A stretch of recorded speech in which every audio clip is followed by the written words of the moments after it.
Dal Vangelo secondo Matteo.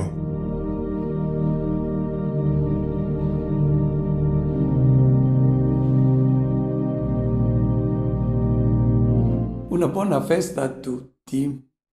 Oggi è l'Epifania. Come mai celebriamo questa festa il 6 gennaio? Epifania, lo sappiamo, deriva dal verbo greco epiphaino, che significa rendersi manifesto. Chi è che si è reso manifesto il 6 gennaio? Un accenno all'origine di questa festa ci aiuterà a cogliere meglio il messaggio del brano evangelico che ci viene presentato oggi. Il 6 gennaio si celebrava la manifestazione, l'Epifania della luce. Di quale luce? In Oriente, già nel III secolo a.C., esisteva la festa del solstizio d'inverno, una festa dedicata al trionfo della luce sulle tenebre. La scena di Apollo, il dio sole sulla quadriga che trionfa sull'oscurità della notte, è raffigurata ovunque nell'antichità. Sullo sfondo ho collocato la metopa dell'architrave del tempio di Atena a Ilio, Troia, è del 300 a.C. Il solstizio d'inverno, lo sappiamo. Che cos'è? È quando per alcuni giorni sembra che il sole si fermi nella sua discesa e poi ricominci a salire. Sembra che il sole si spenga nell'oscurità, continuando a scendere, invece poi riprende a salire. È la vittoria della luce sulla tenebra. Questa data del solstizio d'inverno nell'antichità era calcolata in un modo molto approssimativo, per noi è il 21 di dicembre, ma nell'antichità, quando ci si rendeva davvero conto che la luce aveva vinto sulle tenebre, era il 6 di gennaio. Difatti, sotto il regno di Tiberio, quindi al tempo di Gesù, il solstizio veniva celebrato ad Alessandria e in tutto il vicino Oriente attorno al 6 di gennaio. Poi questa luce del sole materiale, che era considerato un dio, è stata introdotta, questa religione del dio sole, soprattutto dagli imperatori romani Eliogabalo e Aureliano, e è stato Aureliano che ha istituito la festa del sole invitto, che veniva celebrata in diverse date, ma sempre tra il 25 di dicembre e il 6 di gennaio. Che cosa è successo quando è arrivato Costantino? Questa festa è rimasta come celebrazione della manifestazione della luce, della vittoria della luce sulla tenebra, ma non era più la celebrazione della vittoria del sole materiale sull'oscurità della notte, ma la vittoria della luce venuta dal cielo, che è Cristo, che ha illuminato le tenebre delle nostre menti, dei nostri cuori. È la luce nuova venuta dal cielo. Questa è l'Epifania che viene celebrata poi da noi oggi. Ricordiamo lo stupendo canto di Zaccaria: benedetto il Signore Dio di Israele, perché grazie al suo immenso amore è venuto a visitarci dall'alto un sole che sorge per rischiarare quelli che giacciono nelle tenebre e nell'ombra di morte e dirigere i nostri passi, quindi questa luce che guida i nostri passi verso la pace. Luce, manifestazione della luce, ma di quale luce noi parliamo? La manifestazione è stata quella dell'amore incondizionato di Dio. È questa luce che ha rischiarato il mondo. Gli uomini si erano sempre immaginati gli dei come capricciosi. Si sentivano indifesi di fronte a queste divinità imprevedibili. Cercavano di placarle, di propiziarsele con doni, con sacrifici. arrivavano addirittura a offrire sacrifici umani. Alcuni perfino sacrificavano i loro figli a queste divinità e poi li consideravano gelosi. Avevano conservato per sé l'immortalità, gli uomini li avevano destinati alla morte. Era sconosciuta la tenerezza dell'amore di questi dei nei confronti dell'uomo. In Israele c'è stata tutta una progressiva scoperta del Dio amore e questa rivelazione fatta a Israele è stata una preparazione per poter poi accogliere questa luce che rivelava l'amore incondizionato di Dio per l'uomo che sarebbe giunta nel mondo con Cristo. Adesso ci chiediamo: ha cominciato a splendere con Cristo la nuova luce, quella che rischiara definitivamente le tenebre del mondo. Chi ha visto splendere questa luce? Chi si è lasciato guidare e coinvolgere dalla luce del cielo? E chi invece è rimasto disturbato da questa luce e avrebbe addirittura voluto spegnerla nel suo sorgere? E a questi interrogativi che risponde il racconto composto da Matteo, che fin dall'inizio del suo Vangelo vuole condurre i suoi lettori alla scoperta e soprattutto portarli ad aderire, ad accogliere questa luce.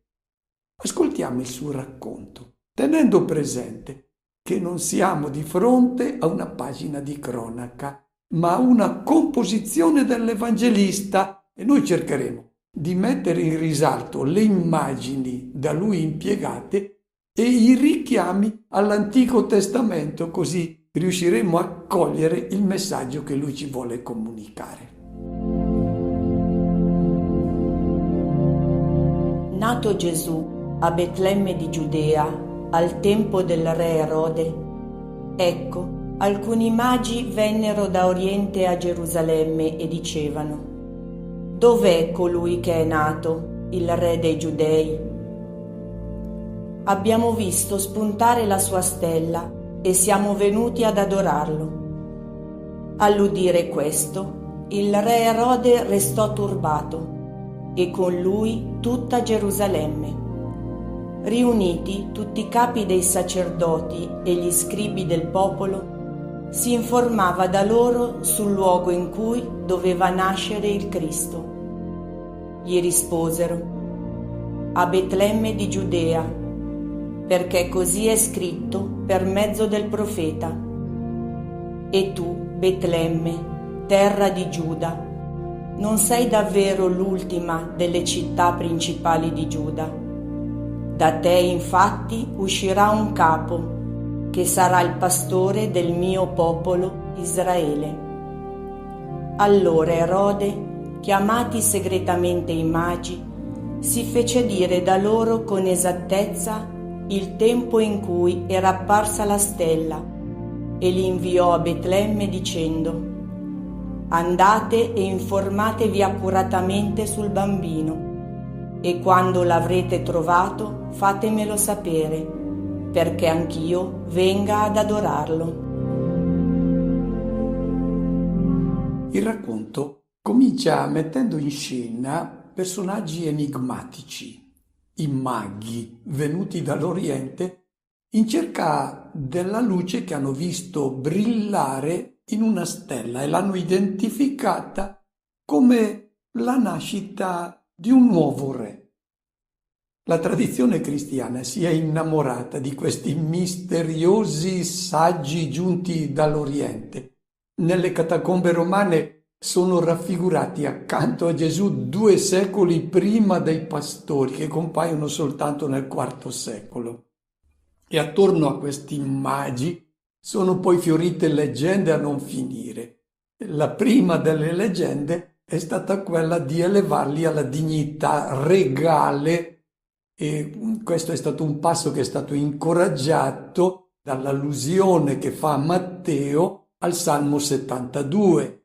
I re di Saba e di Seba porteranno doni tutti i re gli renderanno omaggio e quindi subito si è pensato che coloro che hanno portato dei doni, hanno reso omaggio a Gesù che era nato, fossero dei re, quei re di cui parlava il Salmo 72. Il secondo passo che è stato fatto è stato quello di precisare il numero di questi magi, e i numeri variavano da 2 fino a 12, però poi ci si è stabilizzati sul numero 3 perché erano 3 i doni che loro hanno offerto a Gesù che era nato.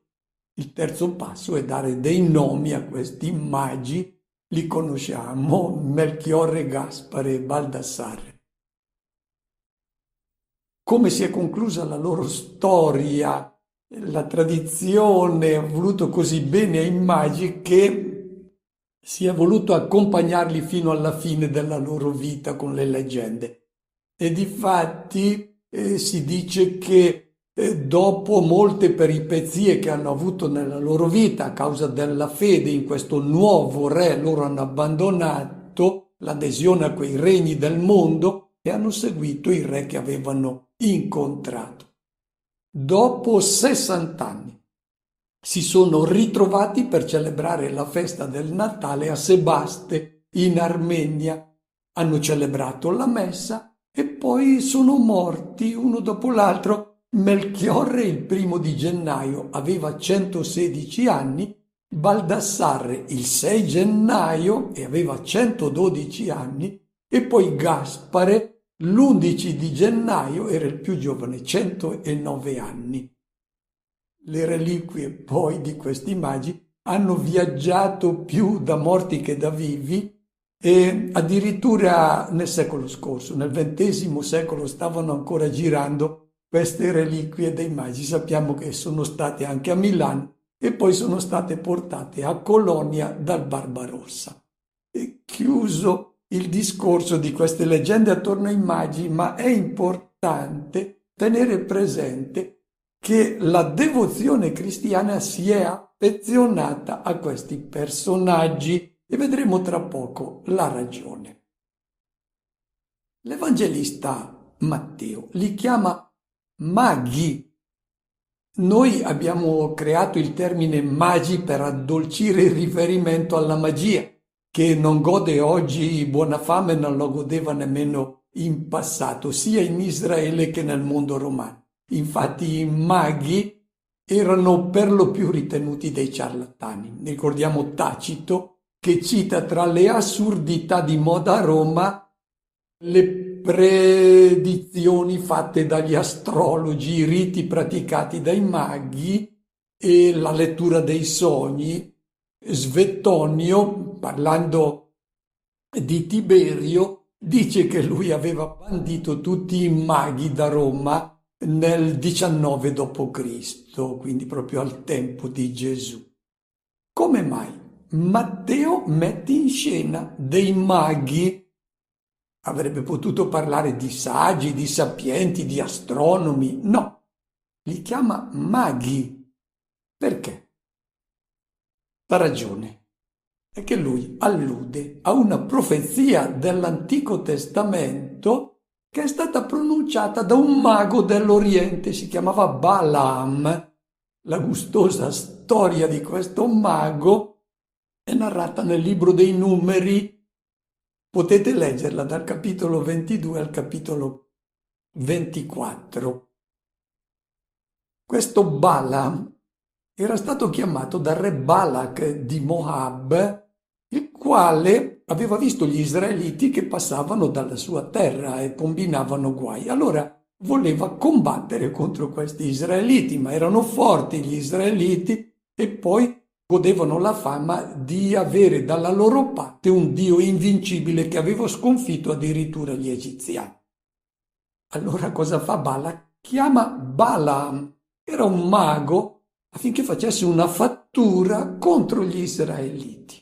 Lo chiama, ma cosa succede? Che questo mago è portato su una montagna e invece di maledire Israele lo benediva e Allora Balak lo portava su un'altra montagna, ma lui continuava a benedire Israele. Dice, ma io ti pago per maledire e tu lo benedici. A noi interessa il quarto oracolo di questo mago dell'Oriente. Dice, oracolo di Balaam, figlio di Beor, oracolo dell'uomo dall'occhio penetrante. Vedete come i maghi, prima di pronunciare il loro oracolo, creano quel clima misterioso. Oracolo di chi ho delle parole di Dio e conosce la scienza dell'Altissimo, di chi vede la visione dell'Onnipotente e cade e gli è tolto il velo dagli occhi, quindi lui ci vede bene. Io lo vedo, ma non ora. Io lo contemplo, ma non da vicino. Una stella spunta da Giacobbe e uno scettro, cioè un regno straordinario, sorge da Israele. L'autore si riferiva a una stella che doveva sorgere nella dinastia davidica. Questa stella doveva essere il re Giosia, e a lui che doveva essere riferita questa profezia. Anche noi impieghiamo un'immagine simile riferendoci al mondo dello spettacolo, dello sport, della musica. Diciamo, è sorta una nuova stella che offusca tutte quelle che l'hanno preceduta. Matteo ha introdotto i maghi dell'Oriente che hanno visto sorgere la star perché è la star annunciata da Balaam. Pensavano che fosse il re Giosia, quello cui era riferita la profezia di Balaam. Matteo ci dice no. La stella nata nella dinastia di Davide, quella che avrebbe dato inizio a un regno senza fine, è Cristo, è Gesù. Nulla a che vedere quindi la stella con la cometa di Halley o con la congiunzione di Giove e Saturno. Matteo vuole dirci che qualcuno ha subito riconosciuto in Gesù la stella annunciata da Balaam. Naturalmente non dobbiamo buttare via la stella del presepio, ma spiegare anche ai bambini, ai figli, ai nipoti che non si tratta della cometa di Halley. È Gesù la stella, è Lui la luce che guida ogni uomo, è Lui la star da seguire, non quella illusoria delle persone di successo di questo mondo. È questa luce che ci fa vedere ciò che conta davvero, i valori autentici della vita. Se seguiamo altre star, ricordiamoci, sono stelle cadenti, ci porteranno al fallimento nella vita. La venuta di Gesù nel mondo è presentata da subito nel Nuovo Testamento come l'ingresso della luce. Eccola l'Epifania, la manifestazione della luce venuta dal cielo. Già quando ai pastori viene dato l'annuncio della nascita di Gesù, la gloria del Signore li avvolse di luce, furono presi da grande spavento. È una luce che loro non avevano mai visto. Poi Simeone, i miei occhi hanno visto la tua salvezza, o Dio, preparata da te davanti a tutti i popoli, luce per illuminare le genti. Anche il Vangelo di Giovanni nel prologo, proprio all'inizio, parlando del Battista, si dice: lui è venuto per rendere testimonianza alla luce. Non era lui la luce, ma doveva rendere testimonianza alla luce. Veniva nel mondo la luce vera, quella che illumina ogni uomo. Poi al capitolo 3, l'Evangelista Giovanni dice: la luce è venuta nel mondo, ma gli uomini hanno preferito le tenebre alla luce, preferivano agire nell'oscurità perché la luce mette in chiaro se tu vai fuori strada, se ami le cose che sono malvagie. E poi al capitolo 8 quando Gesù si presenta come la luce. Io sono la luce del mondo. Chi segue me non cammina nelle tenebre, ma ha la luce della vita. È giunta la luce nel mondo, si è manifestata, c'è stata l'epifania di questa luce. Ci sono due atteggiamenti di fronte a questa luce che comincia a splendere e ci vengono presentati nel Vangelo di Matteo, nel brano che oggi stiamo commentando, in due gruppi di persone che si collocano di fronte a questa epifania della luce del cielo. Il primo gruppo, quello dei maghi. Cosa li caratterizza nel loro atteggiamento di fronte alla luce? Anzitutto, sono coloro che rappresentano questi maghi, coloro che alzano lo sguardo, vedono questa stella, non si accontentano di guardare verso la terra, perché dalla terra proviene il necessario per la vita biologica, che è importante, ma una vita che finisce, e l'uomo brama una vita che non finisce, e questa vita può venire solo dall'alto, e questa è la luce che è brillata in Gesù di Nazareth.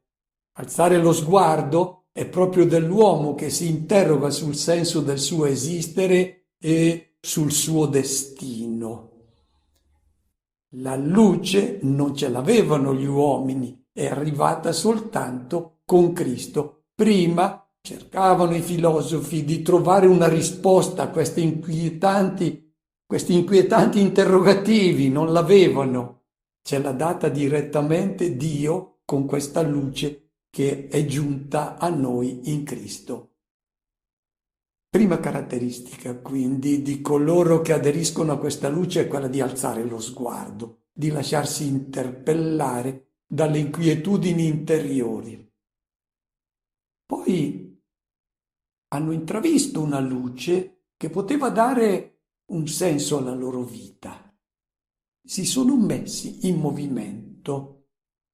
Il regno pagano a cui appartenevano, la religione che praticavano, non li soddisfavano.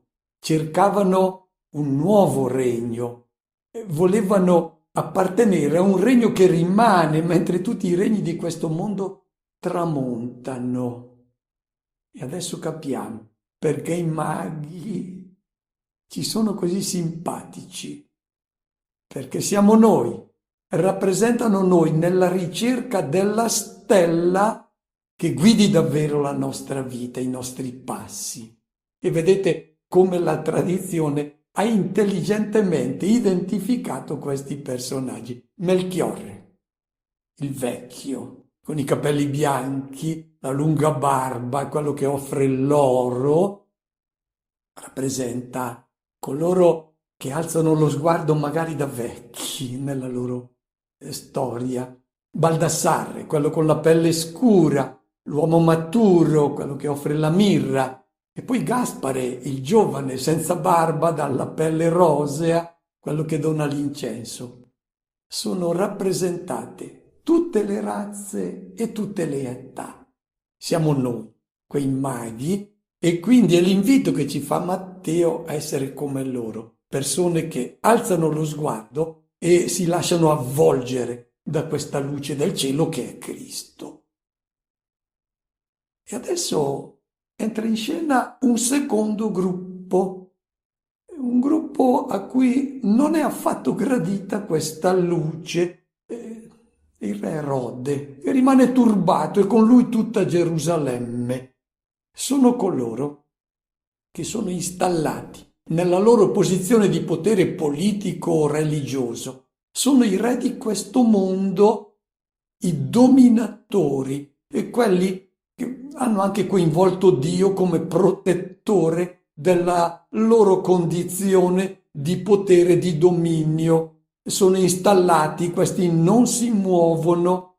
A loro va tutto bene così. C'è la schiavitù nell'impero romano, va bene così. Ci sono dei miserabili, va bene così. il nostro regno, siccome noi stiamo bene, siamo forti, deve continuare. Non vogliono cambiamenti. Costoro non provano inquietudini perché le hanno tacitate, sono drogati dall'avere e dal potere. Il verbo che viene impiegato dall'Evangelista Matteo è tarassei. Questa agitazione indica l'agitazione del mare, delle acque impetuose. È lo stesso verbo che viene impiegato dallo storico Giuseppe Flavio quando parla del terrore del faraone e di tutti gli egiziani quando hanno saputo della nascita di Mosè. L'arrivo del liberatore, di colui che vuole cambiare il mondo, getta nel panico tutti i faraoni. Erode ha già ammazzato una decina di familiari per paura che insidiassero il suo trono e quindi è normale che si spaventi perché è un re illegittimo. E sorprende però che con lui sia in agitazione tutta Gerusalemme. Come mai tutta Gerusalemme trema adesso di fronte all'annuncio che è iniziato un nuovo regno? Perché Matteo presenta Gerusalemme come la città avvolta dalle tenebre. Se tu rimani in Gerusalemme non vedi questa luce brillare. Indica questa Gerusalemme il mondo vecchio, il modo antico di concepire Dio, il rapporto con Lui e quella religione del Tempio che era un commercio con Dio, gli si offriva qualcosa e allora Lui diventava benevolo. No, questa è tenebra sul volto di Dio. Adesso questa tenebra viene dissolta dalla luce che viene con Cristo. E Gerusalemme trema perché è ottenebrata ed è disturbata da questa luce. Lo sappiamo che quando Gesù entrerà nel Tempio rimarranno disturbati dalla luce che lui porta sul volto di Dio e poi la nuova religione, il nuovo rapporto dell'uomo con Dio. Mentre Erode rimane disturbato perché Gesù è venuto con la sua luce a capovolgere i regni di questo mondo. Il regno che lui porta non è quello dei dominatori, ma quello dei servi. Grande non sarà più colui che siede in trono, ma colui che si mette a lavare i piedi al fratello. Per Erode e per i scribi che lui raduna sarebbe stato quello il momento, l'occasione della vita. Erode avrebbe potuto rinnegare il suo passato fatto di intrighi, crudeltà, omicidi. Proprio quando nasce Gesù, è l'anno 7 a.C., quando lui uccide 2 dei suoi figli, Alessandro e Aristobulo. Avrebbe potuto mettere fine a una vita disastrata e accogliere anche lui la luce nuova. No, non ha accettato la manifestazione, l'epifania del nuovo re. Morirà 3 anni dopo a Gerico. E vediamo anche questa alleanza del potere politico col potere religioso. Chi sta nella sfera del potere vive sempre nella menzogna, lavora nel segreto, teme la luce. E da chi detiene il potere sia politico che religioso c'è sempre da diffidare. A questo punto si vede chiaramente che siamo di fronte a teologia, non a un brano di cronaca. Quando Erode dice andate a Betlemme, poi venite tornate indietro a riferirmi se l'avete trovato. Non può essere cronaca. Erode non era così ingenuo da non sapere risolvere diversamente il problema di sapere chi era quel bambino che era nato. Ascoltiamo adesso come si conclude la ricerca della stella che è Cristo. Udito il re, essi partirono, ed ecco la stella che avevano visto spuntare li precedeva, finché giunse e si fermò sopra il luogo dove si trovava il bambino. Al vedere la stella provarono una gioia grandissima. Entrati nella casa, videro il bambino con Maria, sua madre. Si prostrarono e lo adorarono. Poi aprirono i loro scrigni e gli offrirono in dono oro, incenso e mirra. Avvertiti in sogno di non tornare da Erode, per un'altra strada fecero ritorno al loro paese. La stella non la vedono in Gerusalemme, soltanto quando si allontanano dalla capitale dove dominano le tenebre che indicano potere dei regni di questo mondo, la religione inventata dagli uomini. Ecco, qui non brilla la luce. Quando escono da Gerusalemme vedono di nuovo la luce di questa stella che è Cristo. È l'invito per noi a uscire dal villaggio che indica in modo tradizionale di giustificare tutto quello che succede, il modo di pensare comune, il modo di ragionare, di valutare di tutti. È il regno della logica del mondo, che è quella che insegna che l'uomo riuscito è colui che accumula beni, che raggiunge il potere, che si gode la vita. Bisogna uscire da questo villaggio per poter contemplare la stella, altrimenti c'è un ottundimento mentale e l'ottundimento dei cuori. Gerusalemme rappresenta il regno della religione che non instaura un rapporto d'amore gratuito con Dio, ma un rapporto commerciale come era nel Tempio di Gerusalemme. Bisogna uscire da questa città, altrimenti non si vedrà mai la luce della stella che è Cristo.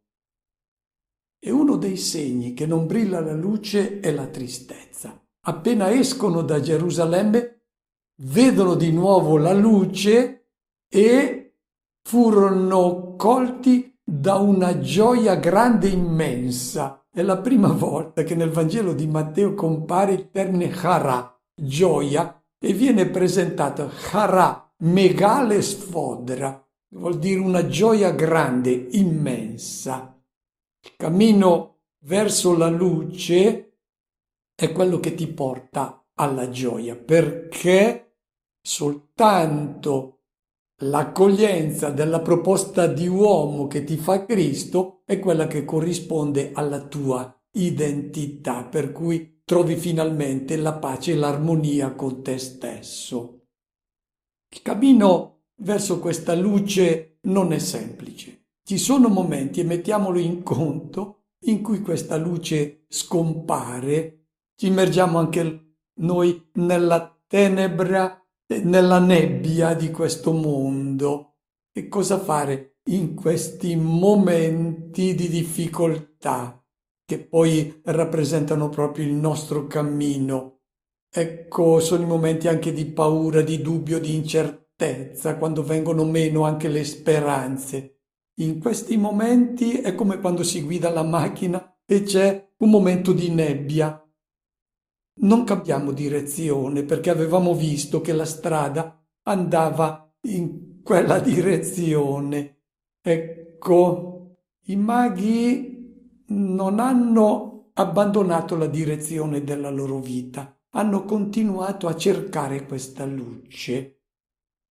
E quando trovano finalmente Cristo, che cosa fanno? Presentano i loro doni. Dov'è che Matteo è andato a trovare questo oro, incenso e mirra? Quando ha costruito il suo racconto, ha preso questo messaggio che viene dai doni presentati da coloro che hanno visto la stella, ha trovato questi doni nella profezia del libro del profeta Isaia, capitolo 60. Ecco cosa aveva detto il profeta. Alzati, dice a Gerusalemme, rivestiti di luce, perché viene la tua luce. Le tenebre ricoprono la terra nebbia fitta avvolge le nazioni, ma su di te risplende il Signore. Cammineranno, ecco, quando brilla questa luce nuova, cosa accade? I popoli cammineranno verso la tua luce, i re allo splendore del sorgere di questa nuova luce.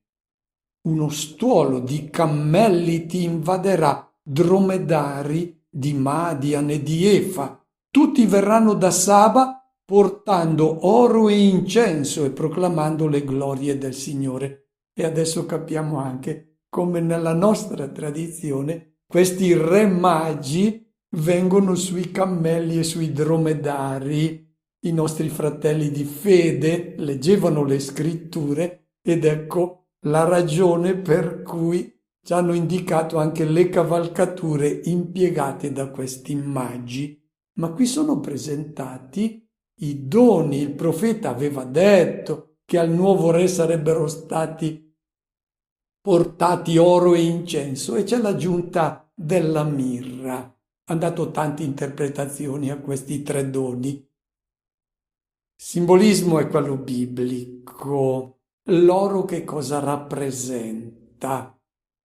È l'offerta che viene fatta come pagamento di un tributo al sovrano. E che cosa fanno coloro che hanno visto la luce del nuovo re? Gli presentano il loro tributo, cioè riconoscono che è lui il re e vogliono appartenere al suo regno. L'incenso è l'elemento specifico del servizio sacerdotale. Solo i sacerdoti potevano offrire l'incenso. Queste persone che hanno visto la luce e hanno dato l'adesione al nuovo regno sono anche dei sacerdoti, cioè offrono a Dio quel culto che a lui è gradito, quell'incenso che gli piace, l'unico incenso che gli piace è l'incenso dell'amore, del servizio al fratello. Chi entra in questo nuovo regno è anche sacerdote, offre a Dio il culto che a lui piace. E poi la mirra. La mirra, se noi apriamo il Cantico dei Cantici, ricorre continuamente come il simbolo dell'amore. Già al capitolo 1 dice la sposa: il mio diletto è per me come un sacchetto di mirra. Pure un po' più avanti è lo sposo che dice: sono venuto nel mio giardino, sorella mia sposa, raccolgo la mia mirra, che è l'amore della sposa, il mio balsamo. Ecco, qui i maghi, che rappresentano tutti coloro che hanno dato l'adesione al nuovo regno e che sono sacerdoti, hanno un rapporto sponsale con Dio. Non è più il padrone, il legislatore, il giustiziere, no. È colui che ama incondizionatamente l'uomo e l'uomo si sente coinvolto come la sposa con lo sposo in questo amore. E i maghi adesso tornano per un'altra via, non più per la strada di prima. Hanno scoperto la nuova luce e adesso per loro inizia un rapporto con Dio, con se stessi e con i fratelli completamente nuovo. Il messaggio per noi è lasciarci guidare da questa stella. Allora la storia della nostra vita avrà il suo senso. Auguro a tutti una buona festa.